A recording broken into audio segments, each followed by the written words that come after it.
Diddy bought his son a Bentley. Maybe, you know, he could buy you one also while you're out. He got me a Lamborghini. Oh, well, that's nice. I haven't gotten it yet, though. Yeah, I know. When is that coming, that Lamborghini? We talked about this last time. He had the Lamborghini for a day or two, and he had access to the house. I don't know how many people came out of the fame as a young person and were fine. But the people that stay and keep doing it, they're not fine. Most of them. I mean, maybe there's a few. Joe Rogan has covered his fair share of controversial topics, but his recent podcast episode on Justin Bieber's early career was unlike anything he's done before. There was no playful back and forth, no humorous warm-up, just a serious, measured tone as he sat in front of a folder full of papers. Up, and now he's got a relationship with the Lord, and he's got, he's married, and he's trying to be a normal person. Yeah. But he's struggling with the fact that he was insanely famous when he was a kid. Rogan made it clear from the start that what he was about to reveal wasn't just gossip or rumor. It was a timeline, evidence, and a disturbing look at how one of the world's biggest pop stars ended up in the care of Diddy at only 15 years old. Joe began by showing a resurfaced clip from years ago. Now, when you're a little kid and you become famous, and you're the one calling the shots, you realize all these people you're responsible for their income. Yeah, your brain's still developing, and you have everybody saying yes around you. Yes. His brain is still developing now. Your frontal lobe isn't even fully formed until you're 25. In it, Diddy talked about spending 48 hours with a young Justin Bieber, calling it a 15-year-old's dream. You ever seen the movie 48 Hours? Right now, he's having 48 hours with Diddy, him and his boy. They're having the times of their lives, like where we hanging out and what we doing. We can't really disclose, but it's definitely a 15-year-old's dream. But when asked what they actually did during that time, Diddy avoided specifics, insisting it was something that couldn't be disclosed. Rogan paused the footage and looked directly at the camera. "This is the problem with the industry," he said. "When a grown man with that much influence talks like this about a teenager and nobody asks questions, that's when you know something's wrong." From there, Rogan laid out a timeline supported by documents and travel logs. He explained how Bieber, who had been under Usher's guidance, suddenly began spending significant time with Diddy. This wasn't through an official arrangement or legal contract. ABI Videos of Justin Bieber being handed over to him at age 15. Great job. Great job. And for his weekend with Diddy camp. I mean, we don't know, but it certainly looks like Justin Bieber is still suffering the fallout from whatever happened to him as he was coming up the ranks of the music world. It really doesn't seem worth it. I mean, I'd love to hear more from his camp about what's real, because it's clear he's suffering. We just don't know from what. And what mother out there would give her 15-year-old boy over to a grown man who's in the rap industry for a weekend with Diddy camp without other adults? It appeared to be an informal handoff. There was no formal oversight, no protective structure, Joe said. Somehow one of the biggest young stars in the world was spending days away from his legal guardians, and the industry just let it happen. The documents Rogan presented included handwritten notes reportedly from Bieber himself. One short message stood out: "Please let me sleep, I can't go again." Joe placed the note gently on the desk, his voice lowering. That's not the ambition of a superstar. That's exhaustion from a kid who's being pushed too far. He followed up by describing immersion weekends Bieber attended, where phones were banned, contact with the outside world was limited, and days were filled with rehearsals that stretched deep into the night. Rogan then read portions of a therapist's report written when Bieber was 16. The document described him as emotionally withdrawn, over-monitored, and constantly worried about disappointing powerful figures around him. Joe paused after reading the phrase "loss of personal agency," letting the weight of it sink in. That means he didn't feel like he had control over his own life, he said. That's not mentorship, that's control. The documents Rogan presented included handwritten notes reportedly from Bieber himself. One short message stood out: "Please let me sleep, I can't go again." Joe placed the note gently on the desk, his voice lowering. That's not the ambition of a superstar. That's exhaustion from a kid who's being pushed too far. He followed up by describing immersion weekends Bieber attended, where phones were banned, contact with the outside world was limited, and days were filled with rehearsals that stretched deep into the night. Rogan then read portions of a therapist's report written when Bieber was 16.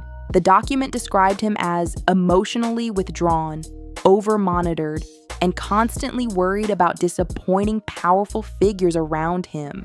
Joe paused after reading the phrase "loss of personal agency," letting the weight of it sink in.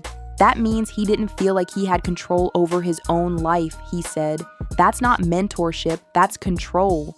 Adding to the unease, Rogan revealed still images from security footage taken at 3:12 a.m. during one of Bieber's stays. In the grainy shot, Justin is seen clutching his guitar, walking between two adults, his expression blank. On a whiteboard in the background were the words, "full immersion weekend," alongside rules like 5-minute phone limit and no outside calls.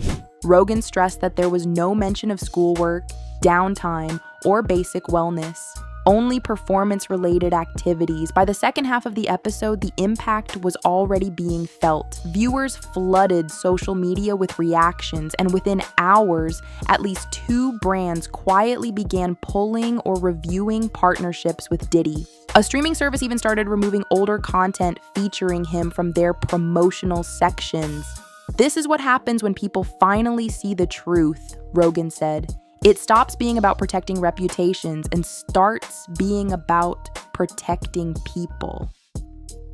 But Joe made it clear that this wasn't about attacking for the sake of headlines. He framed it as a call for accountability, urging the industry to rethink how it treats young talent. Fame should be a path for growth, he said. It should never trap someone in a system they can't escape. He noted that Bieber's recent public comments about anxiety, burnout, and finding peace make more sense when viewed alongside the documents and footage. In the closing moments, Rogan pledged all revenue from the episode to youth mental health programs and artist advocacy groups. "This isn't cancel culture," he said firmly. "It's correction.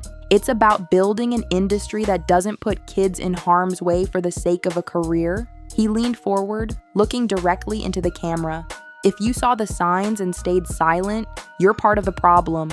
As the lights in the studio dimmed and the episode wrapped, it was clear that this was more than just another podcast moment. It was a turning point, a breaking of the silence surrounding one of the industry's most powerful figures. For many listeners, it was also a reminder that behind the glamour and success, there are human beings who deserve safety, respect, and the chance to grow up without being consumed by the very machine meant to promote them. They wouldn't let him. Actually, someone made reference to the fact that Diddy trying to get at Bieber the way he was trying to get at Bieber was looking a little predatory. And then Usher came in and discovered it and managed him and got custody of him and promised to look after him. And then he sent him to the diddler. Does that sound like a good guy?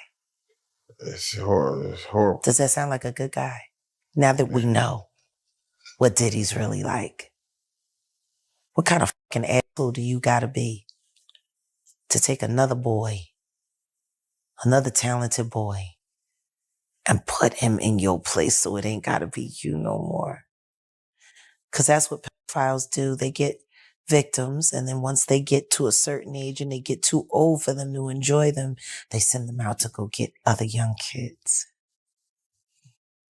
Now, if Usher is a procurer, and if Usher knew what was going to happen to any of those young children that he took to the Flavor Freak off, is he a good guy?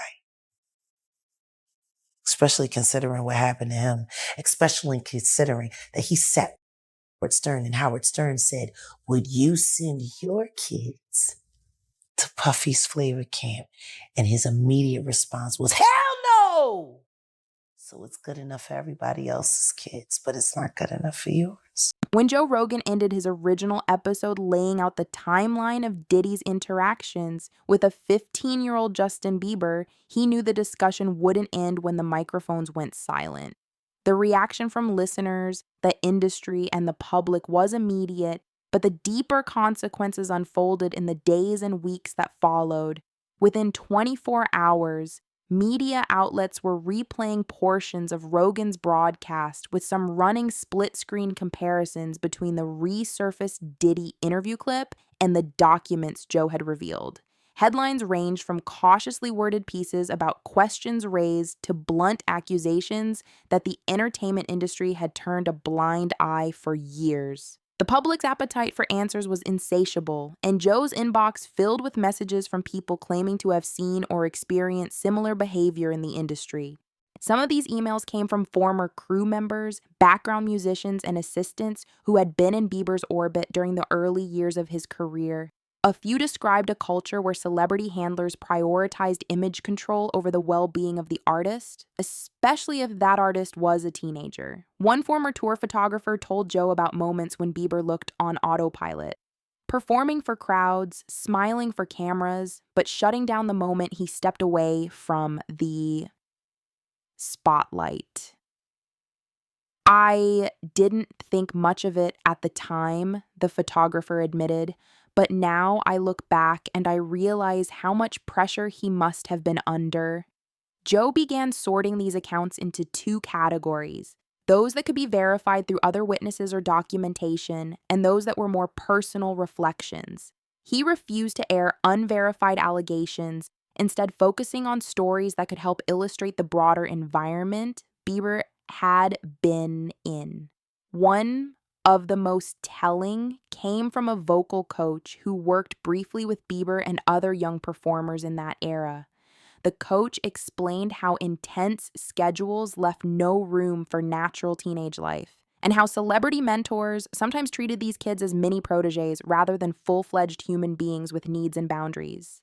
Behind the scenes, Diddy's camp remained silent. No statements, no interviews, no public defense. This silence only fueled speculation. Meanwhile, companies connected to Diddy began reassessing their partnerships. A clothing collaboration that had been heavily promoted just a month earlier quietly vanished from the brand's website. An awards show where Diddy was scheduled to appear announced programming changes without explanation. It became clear that Joe's episode had done more than spark conversation. It had forced a public relations recalibration. Joe's next step was to invite guests who could speak from positions of authority about industry standards for minors. One episode featured a veteran entertainment lawyer who explained the difference between guardianship arrangements and standard management contracts. Another guest, a former talent agent, spoke candidly about the lack of consistent regulation across the industry.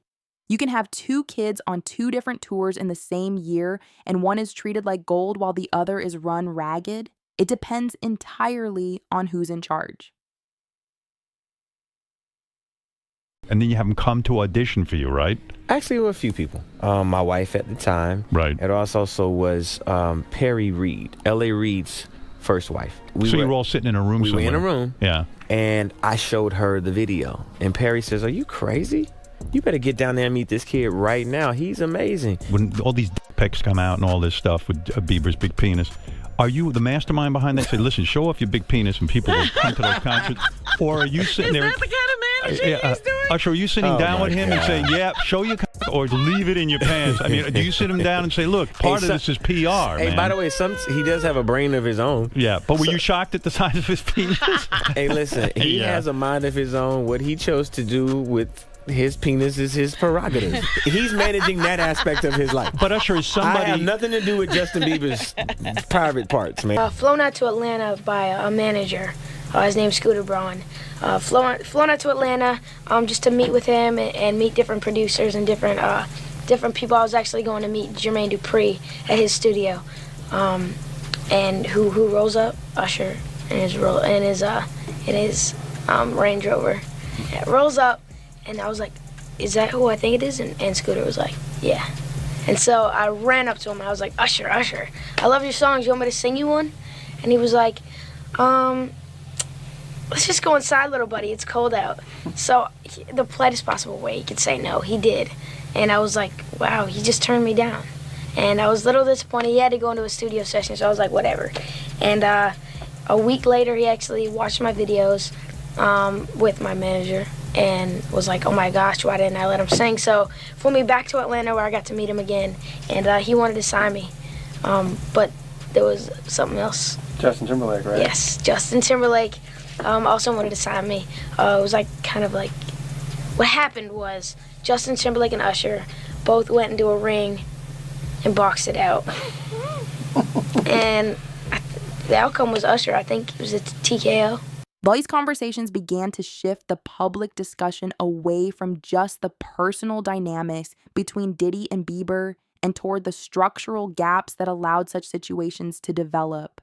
Joe emphasized that this wasn't just about one incident in the past. It was about ensuring that future young artists wouldn't face similar conditions. The public's engagement didn't slow down. Fans of Bieber, many of whom had grown up alongside his career, started sharing their own observations from old concert footage and interviews. Clips were analyzed, with some viewers pointing out signs of fatigue or discomfort they claimed to have missed at the time. Hashtags calling for transparency in the music industry began trending, linking to Rogan's episode as the catalyst. Meanwhile, in private conversations with other artists, Joe found a surprising amount of support. Some admitted they had their own reservations about how young stars were handled, but hadn't wanted to speak publicly for fear of backlash. Rogan's willingness to put the issue front and center had given them a sense of cover. One well-known rock musician told him, "If you're catching flack for this, it means you're over the target." By week 3, the story had reached a point where mainstream entertainment outlets were forced to cover it, even if reluctantly. The original Diddy clip, once a throwaway late-night talk show moment, was now being discussed on morning news programs. Questions about 48 hours and what exactly happened during that time became unavoidable. What's up, man? You good? I'm good. How are you? All right, young brother, everything's good? Everything's Selling great. out arenas and everything? Yeah. Starting to act different, huh? No, you ain't been calling me and hanging out the way we used to hang out. Well, I mean, you try to get in contact with me, through all my, partners and whatnot. Mm-hmm. But you never really got my number, so. Right, okay. My number? Yeah. I'm gonna tell you my number. Yeah. It's 555. Yeah. P. Diddy party. This is what happens to the white man. It's so unfortunate. You gotta pull back though, so they can see. That's crazy. Matt, move out the way. You're still alive. Look at that. Look. Would you? He had a drink on his head. And that's James from Simeon Mobile Disco. He is a actual DJs aren't supposed to pass out, but when they come to one of my parties, this is what happens. For Joe, the most telling shift came when parents of current young performers began contacting him for advice on how to safeguard their children's careers. They weren't asking about scandal, they were asking about structure, how to write schedules that prioritize education, how to ensure there was always a neutral adult present during extended work periods, how to negotiate clauses that allowed a young artist to take breaks without penalty. It was in these quieter, practical exchanges that Joe saw a path forward. He began compiling these best practices into a simple public resource for families. The goal was to make sure the conversation didn't fade after the initial outrage died down. He wanted the next generation of parents and young artists to have the tools to protect themselves before a problem arose, not after. By the time a month had passed, it was clear the fallout from Joe's original episode wasn't just a spike in views, it was the start of an industry-wide reckoning. Diddy's public image had taken a significant hit, and while Bieber himself remained largely silent on the matter, the awareness generated by Joe's expose was already influencing how people thought about the relationship between power, fame, and youth in the entertainment world. And for Rogan, it was only the beginning. The sadness and frustration he felt reading that note from a teenage Bieber in his original episode had now been channeled into something more sustainable, a commitment to keep the spotlight on the structures and safeguards that could make all the difference for the next young artist to step into the limelight. The you of then was on a path of self-destruction. Oh, for sure. Yeah, I would have, for sure, 100%. Yeah. It would have been no bueno. It was bad. I don't know if I'd be alive for sure. It was dark. So I'm very, very grateful to have influences in my life that have played a huge part in me seeing their relationship with Jesus and their relationship with their wives and their relationship with their kids and saying that's what I want. But I want to definitely tell my story so that if that resonates to anybody, that they can hopefully. But yeah, just protecting those moments, because people take for granted encounters. And months ago, I was really struggling mentally and emotionally, and just there was so many things that were adding up, and I wasn't able to enjoy any of the things that I owned. That stuff's not gonna matter to you. None of the actual things did anything, because I was so hurt and I was so confused and I was so sick, and there was all these things, and I was like. The steady drip of revelations didn't stop after the first wave of fallout. By week 6, Joe Rogan noticed that the tone of the emails and calls coming into his studio had shifted. At first, people were just reacting, expressing outrage, sadness, or disbelief. Now, they were sending evidence. Former staffers from major music festivals came forward with behind-the-scenes photos and text messages showing how young artists were sometimes scheduled for back-to-back media appearances with no downtime. A festival photographer sent Joe an image that had never been released publicly. A 16-year-old performer slumped in a folding chair backstage, head in hands, while a production assistant urged them to look alive. One of the more striking submissions came from a logistics coordinator who had worked a private event during Bieber's early career. They provided a copy of a call sheet showing a mentorship appearance listed at the bottom in small print, with only 2 names, Bieber's and Diddy's, no other details, no listed crew, no parent signatures. Joe brought the document to air, blurring identifying information, and asked the obvious question. Why does a 15-year-old need a private, unchaperoned block of time in their workday with anyone? The public pressure mounted, and soon Rogan received word from a contact inside a prominent streaming service that an internal review had been opened into archival interviews, backstage footage, and promotional materials involving Diddy and younger artists. The company had no official statement, but internally, they were debating whether to quietly remove certain content or issue a public explanation. Joe's next move caught some by surprise. Rather than hammer Diddy in the next episode, he devoted a full 2 hours to a panel discussion with youth rights advocates, production veterans, and former child stars who had navigated fame without major scandals. The topic, what mentorship in the entertainment industry should actually mean. One panelist, a former teen singer, said the best mentor they ever had was one who kept their distance outside of work hours, respected family boundaries, and never asked for exclusive time. If someone really wants to help you, they explained, they don't need to cut you off from everyone else to do it. The episode struck a chord. Clips went viral not because they mentioned Diddy, but because they reframed the conversation entirely. Suddenly, the online discussion wasn't limited to what happened back then. It was what should happen going forward. And that shift gave Joe even more leverage. In the following weeks, Rogan began hearing that some of the changes discussed on his show were already being implemented. A small but well-known talent agency announced it would require all mentorship programs to be conducted with at least 2 unrelated adults present. A music competition show quietly updated its contestant handbook to include mandatory chaperone policies for minors.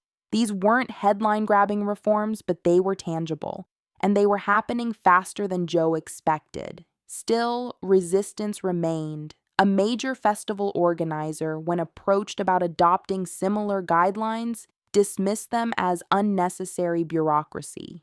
Rogan didn't call them out by name, but he read their statement on air and let the audience decide how it sounded. The backlash was swift, with fans flooding the festival's social media demanding answers. Within a week, the organizer reversed course and agreed to review our procedures. The real turning point came when a national newspaper published a lengthy investigative piece tracing the evolution of Bieber's early career, including the informal guardianship arrangement Joe had highlighted. The article cited his podcast extensively and credited it with bringing new attention to long-ignored questions about industry practices. It also revealed that several lawmakers had quietly begun exploring whether state labor laws for child performers needed to be updated. Joe read the article live on his show, pausing at the final paragraph, which described his role as part investigator, part advocate, part cultural watchdog. He chuckled softly before adding, "I'm just a guy who read a note from a kid and couldn't let it go." The note, Bieber's plea for rest, remained on Joe's desk, framed in glass now. It had gone from a heartbreaking piece of evidence to a daily reminder that the work wasn't finished. And as the industry continued to react, one thing was certain. The conversation Joe Rogan started wasn't going away anytime soon.